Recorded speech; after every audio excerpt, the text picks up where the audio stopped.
के नबी के साथ एक और ट्रेजेडी हो गई। आपकी वफादार बीवी, आपकी जानिसार बीवी हजरत खदीजा रजी अल्लाह ताला अन्हा, जो हर मौके पर आपका साथ दिया करती थी। जब दुनिया वाले मेरे नबी को सताया करते थे, मेरे नबी को शायर कहा करते थे, मेरे नबी को तकलीफें दिया करते थे, मेरे नबी जब नमाज पढ़ते थे आपके ऊपर ऊँटनी की ओझड़ी ला करके डाल दिया करते थे, मेरे नबी जब नमाज पढ़ते थे आपकी गर्दन में चादर डाल करके आपका गला दबाने की कोशिश किया करते थे।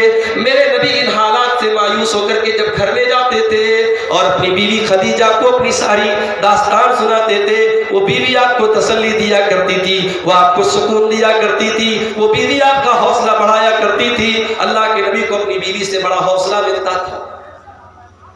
एक अच्छी बीवी मिल जाए इंसान की जिंदगी कामयाब हो जाए। बीवी ऐसी भी होती है जो शौहर के दुख को हल्का कर देती है, और बीवी ऐसी भी होती है जो शौहर के दुख को बढ़ा देती है। शौहर जब बाहर की टेंशन लेके घर में आए तो बीवी का काम ये नहीं है कि वो कुछ और टेंशन उसको दे दे। सास ने ये बोला, ससुर ने ये बोला, देवर ने ये बोला, देवरानी ने ये बोला, जेठानी ने ये बोला, वो बेचारा बाहर काम से, धंधे से, नौकरी से, मार्केट से परेशान होकर के घर आया है और घर में ये अपनी राम कहानी लेके बैठ गई। शौहर बेचारा जो है और टेंशन हो जाता है, वो कहता है कि मैंने घर में आके कौन सी गलती कर दी। मेरी प्यारी माओ बहनों, एक अच्छी बीवी अगर आपको बनना है तो हजरत खदीजा आपके लिए आइडियल और नमूना है। याद करो जब अल्लाह के रसूल के ऊपर कुरान की पहली आयत नाजिल हुई थी और अल्लाह के नबी के ऊपर नबूवत की जिम्मेदारी डाली गई थी, अल्लाह के नबी जब अपने घर आए, गर्मी का मौसम था लेकिन अल्लाह के नबी कांप रहे थे। आपने खदीजा से कहा है, खदीजा कंबल लाओ और जल्दी से मुझे कंबल उड़ा दो, मुझे ठंडी लग रही है। हजरत खदीजा ने जल्दी से कंबल ला करके दिया, चादर ला करके दिया। कहा है मेरे सरताज क्या बात है, आप इतने घबराए क्यों हैं? नबी अकरम ने फरमाया, लक़द खशीतु अला नफ्सी, ऐ खदीजा मुझे अपनी जान का डर महसूस हो रहा है, मुझे ऐसा लग रहा है कि मेरी जान चली जाएगी। अल्लाह ने बहुत बड़ा बोझ मेरे ऊपर डाल दिया है, बहुत बड़ी जिम्मेदारी मेरे ऊपर डाल दी है, मुझे नहीं लगता है कि मैं ये जिम्मेदारी उठा पाऊंगा, मुझे डर है मेरी जान न चली जाए। अल्लाह के नबी टेंशन। मेरी प्यारी माओ बहनों, अब खदीजा के जो अल्फाज हैं उसको कान नहीं दिल के पर्दे और दिल पर हाथ रख के जरा सोचो कि खदीजा ने अपने शौहर को क्या जवाब दिया। कहा है मेरे सरताज, कल्ला वल्लाहि मा युखज़ीक अल्लाहु अबदा इन्नका लतसिलुर रहीम व तुक्सिबुल मादूम व तुक़रिद दैफ व तुईनु अला नवाइबिल हक़्क़ि। ऐ मेरे सरताज, आप तो गरीबों के सहारा हैं, आप तो यतीमों के सर पे हाथ फेरा करते हैं, आप तो मेहमानों को खाना खिलाते हैं, आप तो रिश्तेदारों के साथ भलाई करते हैं, आप तो लोगों के सुख दुख में काम आते हैं। अगर अल्लाह ने इतनी बड़ी जिम्मेदारी आपके कंधे पर डाली है तो अल्लाह ये जिम्मेदारी पूरी भी कराएगा। आपको परेशान होने की जरूरत नहीं है, अल्लाह आपको कभी रुसवा नहीं करेगा, अल्लाह आपको कभी जलील नहीं करेगा। खदीजा के ये अल्फाज मुहम्मदुर रसूलुल्लाह के कलेजे पर मेरे भाइयों ठंडक पहुंचाते हैं, मेरे नबी के कलेजे को, और मेरे नबी को सुकून मिल जाता है। आज खदीजा के जैसी बीवियां नहीं मिलती मेरे भाई। मियां बीवी में झगड़ा हो रहा था, बीवी ने कहा शौहर से, अरे मैं क्या क्या संभालूं, तुम्हें संभालूं, तुम्हारे बाप को संभालूं, तुम्हारी मां को संभालूं, तुम्हारे घर को संभालूं, क्या क्या संभालूं? शौहर ने कहा तो खाली जुबान संभालो, बाकी सब संभल जाएगा। जुबान पर कंट्रोल नहीं है, घरों के हालात खराब है मेरे।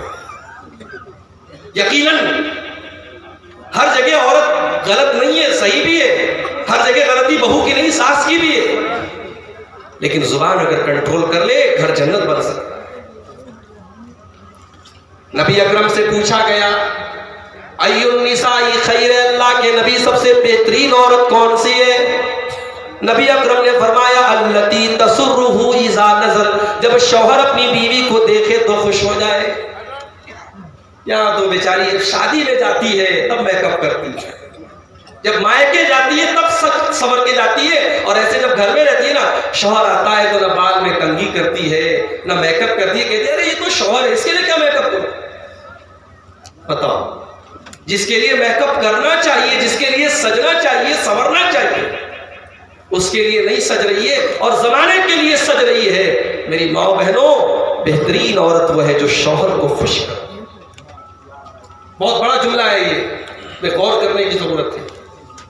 जायज हुदूद में रह करके शौहर को खुश करने की सारी किस्में इस हदीस के इस एक टुकड़े के अंदर आ गई कि शौहर, बेहतरीन बीवी वो है जो शौहर देखे तो खुश हो जाए। वतुतीउहु इज़ा अमर, और अल्लाह के नबी ने फरमाया कि बेहतरीन बीवी वो है कि शौहर जब कोई हुक्म दे तो बीवी बात माने, बीवी इताअत करे, बीवी अपने शौहर की फरमा बरदारी करे, वो शौहर के ऊपर हुकूमत करने की कोशिश न करे, शौहर की बात माने। वला तुखालिफुहु फी नफ्सिहा व मालिही बिमा यकरा, और बीवी अपनी इज्जत और आबरू की हिफाजत करे और शौहर के माल की हिफाजत करे और अपने घर में किसी ऐसे को आने न दे जिसको शौहर नापसंद करता है। तो खदीजा से अल्लाह के रसूल को बड़ा हौसला था मेरे भाई। खदीजा का इंतकाल हो गया। अल्लाह के नबी अभी ताइफ से जल्द ही आए हैं, अभी एक सदमा दिल से निकला नहीं है, दूसरा सदमा लगा नबी। खदीजा चली गई, और खदीजा वो बीवी थी अल्लाह के नबी की जिसको अल्लाह के नबी पूरी जिंदगी याद रखते थे।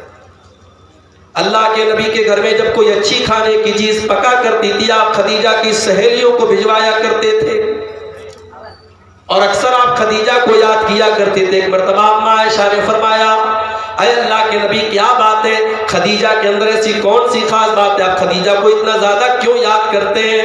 नबी अकरम ने फरमाया, अरे आयशा, खदीजा ने मुझे वो दिया है जो किसी और बीवी ने मुझको नहीं दिया है। खदीजा ने अपने माल के जरिए, अपनी जान के जरिए, अपना सब कुछ तन मन मेरे ऊपर उसने तन मन धन से मेरी मदद की है, और खदीजा ने तब मेरा साथ दिया है जब दुनिया में किसी ने मेरा साथ नहीं दिया था। खदीजा ने तब मेरा हौसला बढ़ाया है जब सारी दुनिया मेरे पीछे पड़ी हुई थी, इसलिए मैं खदीजा को कभी नहीं भूल सकता। मेरे जितने बच्चे हैं, जितनी लड़कियां, जितने लड़के, सब खदीजा के पेट से पैदा हुए हैं। खदीजा ने मुझे औलाद का भी सुख दिया है, इसलिए मैं खदीजा को कभी नहीं भूल सकता।